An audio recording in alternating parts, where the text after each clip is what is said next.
सोनबरसा गांव में सुबह की हवा में दो चीजें हमेशा तैरती थी, धान की नमी और किसी न किसी चूल्हे से उठती मसाले की महक। पर बद्री यादव के घर से जो खुशबू उठती थी वो अलग थी, थोड़ी तीखी, थोड़ी मिट्टी जैसी और पूरी की पूरी मटन वाली। गोलू छोटा था तब भी उसको पढ़ाई से ज्यादा ये देखना पसंद था कि कढ़ाई में प्याज कब सुनहरा होता है और मसाला कब खुल के बोलता है। माई, बाबूजी मटन बनाते हैं तो इतना खुशबू क्यों आता है? काहे कि वो मटन नहीं बनाते बेटा, वो इज्जत बनाते हैं। बस खाया नहीं जाता, याद बनकर रह जाता है। गोलू के लिए मटन सिर्फ खाना नहीं रहा, वो एक सपना बन गया और सपना आदमी को कभी चुप नहीं बैठने देता। अब गोलू 25 का हो गया था, आंखों में सपना वही था, पर घर की छत टपकने लगी थी, बहन की फीस रुकने लगी थी और बद्री यादव का वही पुराना उसूल, मटन घर का चीज है, बाजार का नहीं। एक शाम चूल्हे पर लोहे की कढ़ाई चढ़ी थी, घी में प्याज उतर रहा था और बद्री यादव सिल पर मसाला कूट रहे थे। बाबूजी, आपके मटन का नाम पूरे ब्लॉक में है, एक छोटा सा ढाबा खोल लेते, हम भी कुछ आगे बढ़ेंगे। आगे बढ़ना है तो पढ़ लिख के बढ़ो। मटन बेच के कौन राजा बना है? राजा नहीं, पर घर में छत टपकती है, बहन की पढ़ाई रुक रही है, माँ की दवा। बाबूजी, स्वाद तो भगवान का दिया है, बस इस्तेमाल कर ले। बद्री यादव ने मुंह कड़ा किया, तभी सरसों देवी बीच में आ गई। अरे बदली, लड़का ठीक कह रहा, स्वाद तो अपने घर के हाथ में है, पैसा किसी का गुलाम नहीं होता। बद्री यादव ने मसाला पत्थर पर पटका, धाप। बस ज्यादा बोल मत, मटन घर में बनेगा और घर में खाया जाएगा, बात खत्म। गोलू चुप हो गया, लेकिन चुप्पी के अंदर उसका सपना और तेज जलने लगा। 2 दिन बाद गांव में मुखिया की भांजी की शादी थी। मटन का ठेका गया था लाला मोहन लाल के केटरिंग वालों को। लाला मोहन लाल गांव का सबसे बड़ा ठेकेदार टाइप आदमी, पैसा भी और बातों में घमंड भी। शादी में मटन बना पर स्वाद फीका, लोग खाकर बस करके रह गए। अरे बद्री यादव का मटन होता तो मजा आ जाता। ये सुनते ही लाला का चेहरा लाल हो गया। वो चौपाल पर आकर बोला, अरे बद्री यादव, इतना नाम है तो एक दिन मेरे सामने बनाकर दिखा दे, मैं भी देखूं तुम्हारा देसी जादू। चौपाल पर सन्नाटा। बद्री यादव कुछ बोल नहीं वाले थे कि गोलू उछल पड़ा। लाला जी, चैलेंज मंजूर, कल शाम हाट के पास आप मटन लाना, मसाले हम लाएंगे। गोलू तू चुप। बाबूजी, एक बार मौका दीजिए, अगर हम हार गए मैं खुद कहूंगा ढाबे का नाम भी नहीं लूंगा। ठीक है, भीड़ बना लेना, हारोगे तो याद रहेगा। लाला चला गया, पर घर लौटते वक्त बद्री यादव का चेहरा ऐसा था जैसे आसमान में बादल नहीं, गुस्सा भरा हो। रात में घर का माहौल भारी था। सरसों देवी चुपचाप चावल बीन रही थी और गोलू आंगन में बैठा हवा में मसाले की गंध खोज रहा था। इज्जत खेल नहीं है बेटा, मटन में दिल लगता है, हाथ कांपा तो स्वाद मर जाएगा। हाथ नहीं कांपेगा बाबूजी, बस आप एक बार बताइए मटन में असली बात कहाँ से शुरू होती है? बद्री यादव ने पहली बार सिखाने वाला चेहरा किया। शुरुआत प्याज से नहीं, आंच से होती है। आंच तेज होगी तो प्याज जलेगा, धीमी होगी तो पक के रोएगा। मध्यम रख और धैर्य रख। और मसाला? मसाला कूटना नहीं, जगाना पड़ता है। धनिया तभी बोलेगा जब जीरा उसे थपकी देगा, और लाल मिर्च वो तो गुस्सा है, ज्यादा डालोगे तो रिश्ता टूट जाएगा। गोलू हंसा, पर सीख मन में बैठ गई। फिर बद्री यादव संदूक के पास गए और एक पुराना कपड़ा निकाल लाए। ये मेरे बाबूजी का गढ़वा मसाला बहुत कम बचा है, इसे तभी इस्तेमाल करते हैं जब लड़ाई पड़ी हो। आप मुझे दे रहे हैं? मैं नहीं दे रहा, परंपरा दे रही है। कल गड़बड़ नहीं होनी चाहिए। अगली शाम हाट के पास भीड़ ऐसे जुटी जैसे मेला हो। किसी के हाथ में प्लेट, किसी के हाथ में लोटा और सबकी आंखें कढ़ाई पर। लाला सफेद कुर्ते में सोने की चेन चमकाते हुए आया, पीछे 2 आदमी जैसे बॉडीगार्ड। लो देसी बकरा, अब दिखाओ अपना करिश्मा।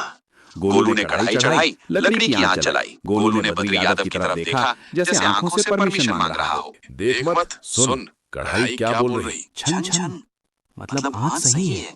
फिर अदरक, लहसुन, टमाटर और मसालों की परतें। हवा में खुशबू उठी। अरे बाप रे, ये तो पेट में चिंगारी लगा दिया। खुशबू से क्या होता, स्वाद दिखाओ। गोलू ने मटन डाला, भुना, पानी छोड़ा, ढक दिया। आखिर ढक्कन उठा, रंग गहरा लाल भूरा। बाबूजी, आप चखिए। बद्री यादव ने पहला टुकड़ा खाया, भीड़ सांस रोक के खड़ी थी। हाँ ठीक बनाया है। बस इतना सुनते ही भीड़ टूट पड़ी। वहां की आवाजें, प्लेटों की कनक और मटन की खुशबू सब साथ में। लाला का घमंड पहली बार पिघला, पर उसी पल कहानी ने करवट ली। जब लोग खाने में लगे थे, लाला के एक आदमी की नजर गोलू के थैले पर पड़ी, जिसमें मसाले वाला कपड़ा था। वो आदमी धीरे से थैला उठाकर खिसकने लगा। गोलू की नजर पड़ गई। ए, वो मसाला, रुक। आदमी भागा, गोलू पीछे। गलियों में दौड़ते दौड़ते वो आदमी पुराने गोदाम में घुसा। अंदर लाला खुद खड़ा था और हाथ में वही कपड़ा। क्यों बे, ऐसा मसाला होगा तो धंधा चमकेगा। तू ढाबा खोलेगा, मैं होटल खोल दूंगा। ये मसाला मेरे दादा का है, ये चोरी है। दुनिया में जो चीज बिकती है वो किसी की नहीं रहती। गोलू ने कपड़ा छीनना चाहा, पर धक्का लगा और वो गिर गया। लाला ने कपड़ा दबाकर कहा, आज तू जीत गया, कल तेरा नाम भी नहीं बचेगा। गोलू रात में घर पहुंचा, आंखों में गुस्सा और दिल में डर।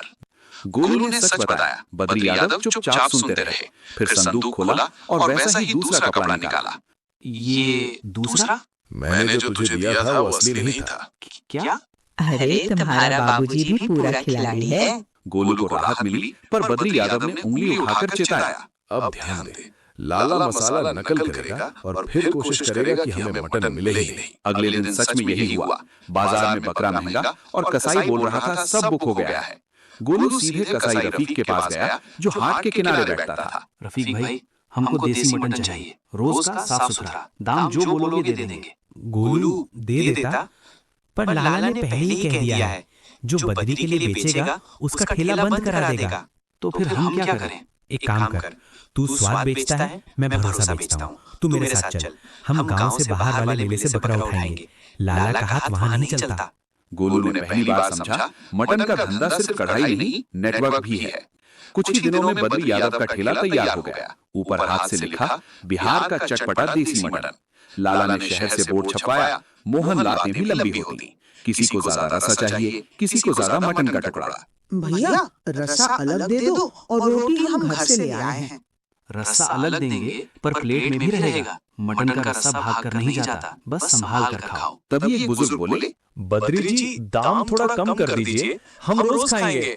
दाम कम कर दूं तो मटन कम हो जाएगा, मटन कम हुआ तो दिल दुखेगा, दिल दुखा तो स्वाद भाग जाएगा। चलो एक काम करते हैं, हाफ प्लेट और फुल प्लेट कर देते हैं। हाफ में भी वही स्वाद, बस मात्रा कम।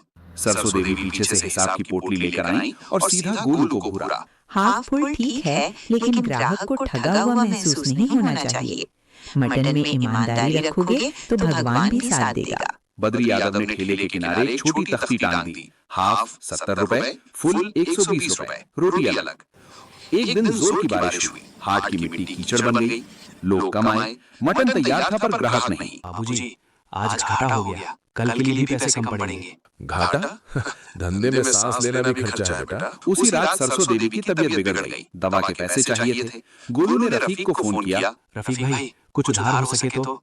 उधार तो हो जाएगा, पर याद रखना, मटन का उधार सबसे भारी होता है।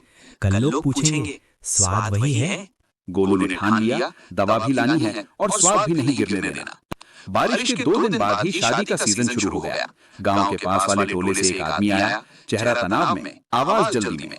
बद्री जी, परसों शादी है, मटन आपको ही बनाना है, 500 प्लेट का ऑर्डर है। गोलू की आंखें चमकी और अगले ही पल डर भी आ गया। 500 प्लेट मतलब 500 बार भरोसा। बाबूजी, हम कर पाएंगे, ठेला है, होटल नहीं। ठेला छोटा है पर हाथ बड़ा है, बस व्यवस्था बना। सरसों देवी ने तुरंत हिसाब निकाला। 500 प्लेट में मटन कितना लगेगा, मसाला कितना लगेगा, लकड़ी कितनी लगेगी और मेहनत कितनी लगेगी, ये सब लिखो। रफीक भाई, 50 किलो देसी मटन चाहिए, साफ ताजा, सुबह सुबह। इतना मटन? ठीक है, लेकिन टाइम पर उठना पड़ेगा। और याद रख, मटन का सबसे बड़ा दुश्मन देर है। शादी से एक रात पहले बद्री यादव ने आंगन में 2 चूल्हे लगवाए, एक पर रसा, दूसरे पर भुना हुआ मटन। गोलू, प्याज तू संभाल, मैं मसाला। और ध्यान, हर बैच का स्वाद एक जैसा रहे। लोग एक ही शादी में 2 किस्म का मटन नहीं चाहते। समझ गया बाबूजी, एक ही कहानी 500 बार। रात भर कढ़ाई की आवाज, लकड़ी की चरचराहट और मसाले की भाप घर के बाहर तक फैल गई। अरे बद्री जी के घर से तो आज शादी वाली खुशबू आ रही। सुबह होते होते बद्री यादव की आंखें लाल थी, पर हाथ स्थिर। शादी वाले दिन जब पहली प्लेट निकली, हरि बाबू भी वहां थे। बद्री जी आज तो रिकॉर्ड बनेगा। भीड़ ने मटन चखा और एक ही आवाज आई, वाह। अरे ये तो ठेले से भी ज्यादा तगड़ा निकला। 500 प्लेट खत्म होते होते ऑर्डर देने वाला आदमी हाथ जोड़कर बोला, बद्री जी आप नहीं होते तो शादी फीकी रह जाती। अब से हमारा मटन आप ही। गोलू ने पहली बार महसूस किया ठेला अब सिर्फ ठेला नहीं रहा, वो नाम बन रहा था। और शायद यही देखकर लाला की जलन फिर से जागी। अगले ही दिन उसने इंस्पेक्टर वाला तीर चलाया। अगली सुबह ठेला खुला ही था कि एक जीप आकर रुकी। एक इंस्पेक्टर उतरता है, कड़क वर्दी, कड़क मूंछ। कौन है यहाँ मालिक? लाइसेंस दिखाओ। सफाई कहाँ है? हाथ धोने का पानी? गोलू समझ गया कि ये लाला की सेटिंग है। लाला दूर से मुस्कुरा रहा था। सर पानी है, साबुन है, लाइसेंस के लिए आवेदन कल ही दिया है। आप बताइए क्या कमी है? कमी तो बहुत है, और कमी भरने के लिए चाय पानी भी चाहिए। इंस्पेक्टर साहब चाय पिला देंगे, पानी पिला देंगे, पर पैसा नहीं देंगे। हम मटन में मिलावट नहीं करते तो काम में भी नहीं करेंगे। तो ठेला बंद समझो। भीड़ जो लाइन में खड़ी थी वही आगे आ गई। अरे साहब, बद्री जी का मटन साफ रहता है, इनके हाथ में गंदगी नहीं। आप ऐसे क्यों बोल रहे हैं? हरि बाबू ने भी आवाज लगाई, इंस्पेक्टर जी मैं पोस्ट ऑफिस वाला आदमी हूँ, अगर कुछ गलत है तो लिखित में दीजिए, ऐसे धमकी मत दीजिए। इंस्पेक्टर थोड़ा घबराया। ठीक है, आज छोड़ रहा हूँ, पर नियम पूरा करो। जीप चली गई। उसी हफ्ते पटना से फूड ब्लॉगर गांव आया। नाम था अमन। कैमरा बड़ा, बात और भी बड़ी। भैया सुना है यहाँ ठेले वाला मटन वायरल हो रहा है, सच है क्या? वायरल हम नहीं जानते भाई, बस देसी मटन है, खाओ तो बोलो। ठीक, पर एक शर्त, आप बनाते वक्त सब बताओ, लोग प्रोसेस देखना चाहते हैं। प्रोसेस सुनो, प्याज को जलाओ मत, मटन को डराओ मत, और खाने वाले को लूटो मत, बस। ब्लॉगर हंस पड़ा। कैमरा ऑन हुआ। सर ये गड़वा मसाला क्या है? नाम का मसाला है, असली मसाला तो सब्र है, और सब्र मोबाइल में नहीं कढ़ाई में लगता है। ब्लॉगर ने मटन चखा, आंखें चमक गईं। भैया ये तो है बवाल, प्लेट में बिहार। पटना वाले ब्लॉगर का वीडियो चल पड़ा। 2 दिन बाद ही एक कॉल आया पटना फूड फेस्ट के आयोजक का। गुरु भाई देखो ये मौका बड़ा है, फेस्ट में हजारों लोग आएंगे, आप लोग एक स्टॉल लगाओ, नाम चमकेगा। भाई हम गांव वाले हैं, इतना बड़ा काम संभल पाएंगे? संभलेगा तो मटन ही, हम बस हाथ से ही रखेंगे। रात भर तैयारी चली। और सुनो, शहर में दाम बढ़ा देना पर दिल छोटा मत करना। ग्राहक वही है, बस कपड़ा नया है। सुबह सुबह बस पकड़ी। कढ़ाई को बोरे में बांध कर रखा गया जैसे कोई दुल्हन जा रही हो। बाबूजी पटना पहुंचकर अगर लोग चटपटा बोलकर ज्यादा मिर्च मांगे तो हम बोलेंगे चटपटा चाहिए तो पहले पानी पास रखो, मटन से लड़ाई नहीं दोस्ती करो। पटना में फेस्ट का मैदान चमक रहा था। उनका स्टॉल लगा, बिहार का चटपटा देसी मटन। भैया कैमरा ऑन है, आज तो टूटेगा। भीड़ आई। पहले 10 प्लेट, फिर 50, फिर 100। भैया ग्रेस क्या?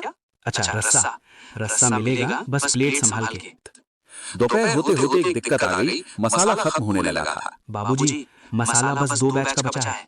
बद्री यादव के माथे पर पहली बार चिंता आई। तभी पीछे से एक आवाज आई, मैं मदद कर दूं? सब चौंक गए। लाला भी पटना आ गया था, पर इस बार मुकाबला करने नहीं, सीखने। मैंने कल रात खुद मसाला कूटा है, वही अनुपात जैसे आप बताते थे। अगर मंजूर हो तो। मंजूर है, पर ध्यान रहे मसाले में हाथ नहीं, नियत डालना। लाला ने मसाला दिया। गोलू ने बैच बनाया। खुशबू उठी तो फेस्ट के दूसरे स्टॉल वाले भी खींचे चले आए। ये कौन सा स्टॉल है? ये तो सबसे तगड़ा लग रहा है। शाम तक सोल्ड आउट का बोर्ड लग गया। बद्री यादव ने बस इतना कहा, देखा बेटा, जब मटन ईमान से बनता है तो शहर भी गांव जैसा हो जाता है। लाला ने भी मसाला नकल किया, बोर्ड चमकाया, होटल सजाया, पर स्वाद फिर भी खाली था। एक रात लाला के होटल में उसकी बूढ़ी माँ आई। उसने एक कौर खाया और चुप हो गई। माई कैसा है? होटल तो बढ़िया चलाना है। माँ ने धीरे से कहा, बेटा मटन में मसाला है, पर हाथ में अपनापन नहीं। लाला के दिल में ये बात चुभ गई। उसी रात वो बद्री यादव के घर पहुंचा। माफ कर दीजिए बद्री जी, मैंने गलत किया। मसाला लौटाने आया हूँ और सीखने भी। लौटाने? वो तो नकली था। तो असली कहाँ है? असली मसाला संदूक में नहीं, आदमी के स्वभाव में रहता है। मुझे भी सिखा दीजिए। मैं पैसा वाला हूँ पर दिल खाली है। सिखाऊंगा, पर शर्त अब मटन को धंधा नहीं सेवा समझेगा। कसम। कुछ महीनों में ठेला दुकान बन गई, दुकान ढाबा बन गई, और बिहार का चटला ने शहर से बोर्ड छपवाया, मोहनलाल मटन हाउस, गढ़वा मसाला। ठेला? अरे ठेले से मुकाबला करेगा मेरे होटल का? पहले पहिया ठीक कर। गोलू चुप रहा। बद्री यादव ने बस इतना कहा, मटन बोलने दे बेटा, आदमी नहीं। पहला ग्राहक आया हरि बाबू पोस्ट ऑफिस वाले। बद्री जी, आज वही पुराना स्वाद। पुराना नहीं हरी बाबू, आज नया मगर जड़ से देसी। हरि बाबू ने कॉर्ड लिया, आंखें बंद कर ली। ये तो मटन नहीं, याद है जैसे बचपन में नानी के घर खाते थे। लोगों ने लाइन लगानी शुरू कर दी और गोलू हर प्लेट के साथ एक चीज जोड़ देता, एक छोटा सा सलाह वाला वाक्य। लाला का होटल खाली होने लगा, पर हार मानना लाला की आदत नहीं थी। उसने